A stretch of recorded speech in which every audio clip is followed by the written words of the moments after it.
And welcome back to Chronicles from a Caribbean Cubicle podcast. Here's an article that I wrote based on my column in the Jamaica Gleaner. This one is entitled The Power of Pre-Emptive Strategic Planning.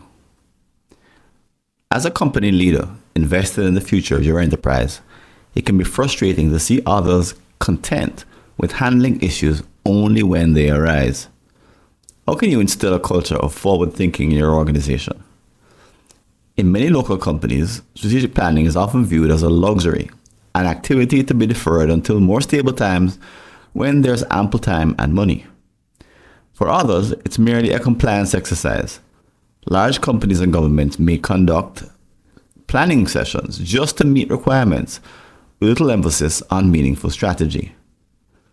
In both scenarios, strategic planning is often deprioritized.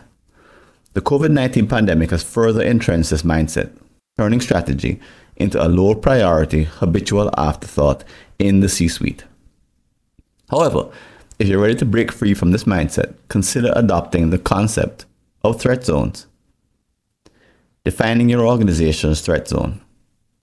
A threat zone is a period spanning several months or years during which multiple threats converge. Individually, these threats might seem manageable, but together they can create a perfect storm. For example, a hurricane like Beryl in 2024 requires special conditions: warm ocean waters, low vertical wind shear, high humidity, proximity to the equator, a weather disturbance, and atmospheric instability. Individually, these elements are harmless, but together they can be catastrophic. Similarly, a threat zone in an organization requires relatively innocuous elements, yet their combination can be transformative, but in the good way. Unlike hurricanes, they can also offer opportunities. Consider Fujifilm and Kodak, which had similar revenues in 2000. However, Fuji recognized the threat zone emerging in the film industry, while Kodak did not. Today, Fuji's revenue is 20 times that of its former competitor. You might think your organization is immune to threat zones, but that's a dangerous assumption. In my August 2024 Gleaner column, I highlighted the fact that even government agencies can be defunded and disbanded if they fall into this trap. Take a lesson from Andy Grove, former chairman of Intel. His book, Only the Paranoid Survive, details how Intel nearly went bankrupt in the 1980s due to a threat zone. Fortunately, a group of middle managers anticipated the threat and prepared the company for a switch from memory chips to microprocessors, despite Grove's public stance. How can your C-suite develop foresight? Threat zones can be internal or external.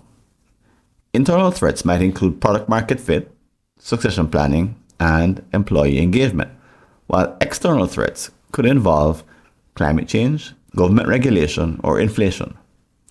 However, there is no universal list.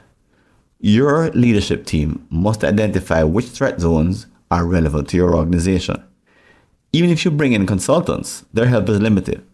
Only your C-suite can accurately determine your threat zones and when they might arise. This requires rapid consideration of current trends that, while weak, cover a wide range of causes.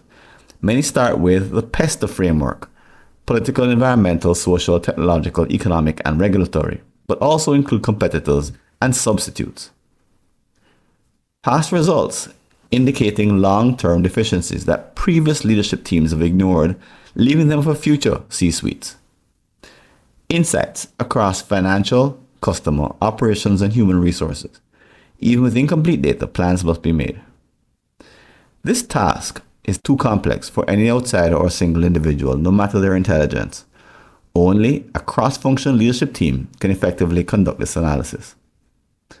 Planning around threat zones. It's tempting to quickly break down threat zones into individual threats, but resist this urge. Instead, use long-term strategic planning tools to tackle each one as an entity. After identifying and assessing the impact and timing of threat zones, select no more than 5 to focus on. These should represent the most significant dangers or opportunities. When crafting your long-term vision for a specific year, for example 2050, Start with a narrative that addresses these 5 zones. Only then should you translate the vision into measurable targets. As you work backward from these 2050 metrics to the present, create projects that address each zone. Define each project to include immediate actions. Now, you will be taking preemptive action with a strategic plan that is game-changing.